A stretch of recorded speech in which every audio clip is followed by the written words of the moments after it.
Joining me now is one of my favorite people in the world, Assistant Secretary for Public Affairs for the U.S. Treasury under President Trump, Monica Crowley. She also is the host for the Monica Crowley podcast, available wherever you get your podcast. Monica, how are you? Glenn, it is so good to be here with you, my friend. Long time. I know. Great to see you. I know. Listen, I've been hearing you on the financial situation. And, you're on the inside. First of all, I can't read this any other way than China, Russia, Saudi Arabia now. All of them are finding an exit to the U.S. dollar. Am I reading that correctly? And what does that mean, if so? Well, first, Glenn, thank you so much for having me. And I do want to clarify, I am the former Assistant Secretary of the Treasury. I served in the Trump administration. Yeah. I would never be caught dead serving this administration. Right. Sorry. To your question, this is a very, very dangerous moment for a lot of different reasons, because it's really hard to overstate how catastrophic it would be if the world abandoned the U.S. dollar as the global reserve currency. Can you put that into context at all? I don't think people understand. They hear people say, oh, it'd be catastrophic. No. Explain, what does that mean to the average person? Sure. Well, at the end of World War II, because the United States emerged so victorious, it was settled upon that the dollar would be the global reserve currency, meaning the default currency for trade and other global transactions around the world. We have abused that privilege, Glenn, over many decades on both sides of the aisle, as well as the Federal Reserve Bank, by printing so much money that we have devalued the dollar over time. And there's a lot of blame to go around. But as the world's reserve currency, that has been a privilege, and it has been a source of tremendous economic power for the United States. If that were to go away and the dollar were no longer the world's reserve currency, you would see a tremendous economic collapse here at home and globally. You'd have a global economic implosion. You would also have the end of America's economic dominance, and you would have the end of America's superpower status.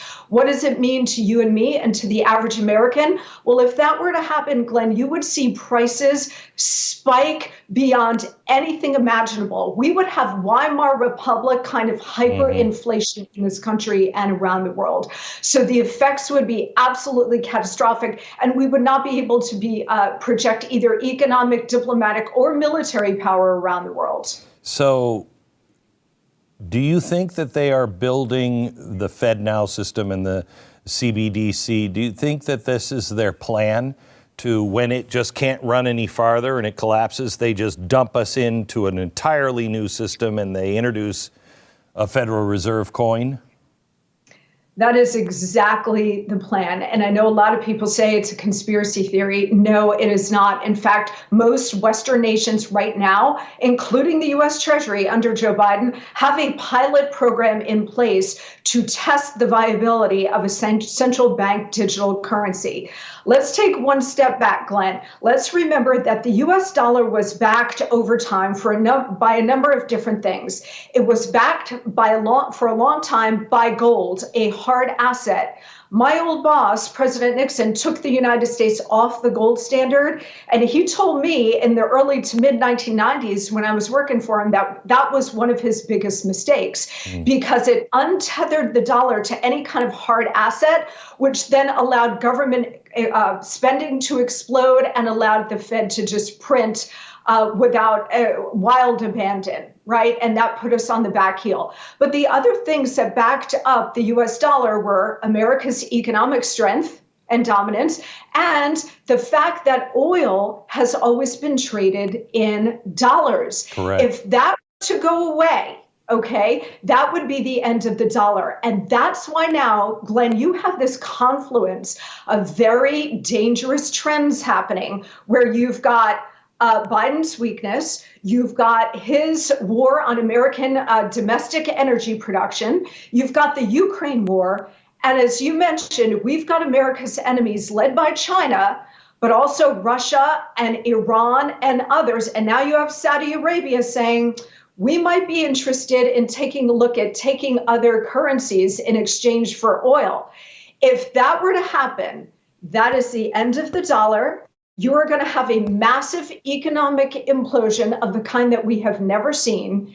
And then to your point, the end game is to introduce a central bank digital currency where the Fed is going to be your bank. It's not going to be your community or regional bank. It's not even going to be one of the big banks like Bank of America or Wells Fargo.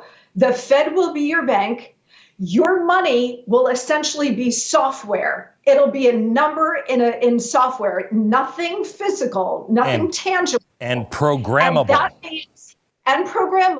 And Glenn, that means if we get to that point, they will have absolute control over how you buy, how you sell, when you can spend your own quote unquote money. It will mean the end of your economic freedom. And the American people are not focused on this. So I thank you for bringing it to everybody's attention, because this is a very dark road that we're going down. And it is also logical. I mean, if you've been paying attention since 2008, you saw the Fed violate everything, absolutely every common sense economic law we violated. No way out, no way out, trust the system, trust the system. At some point, they were like, this ain't gonna work. How do we get out? The logical way is to control the collapse. It will eventually collapse and reset it. And you know there's gonna be turmoil, so make sure you can control the people and their spending. That's it. And they want to position themselves as being the rescuers, right? Riding to the rescue of this grave global and domestic economic collapse.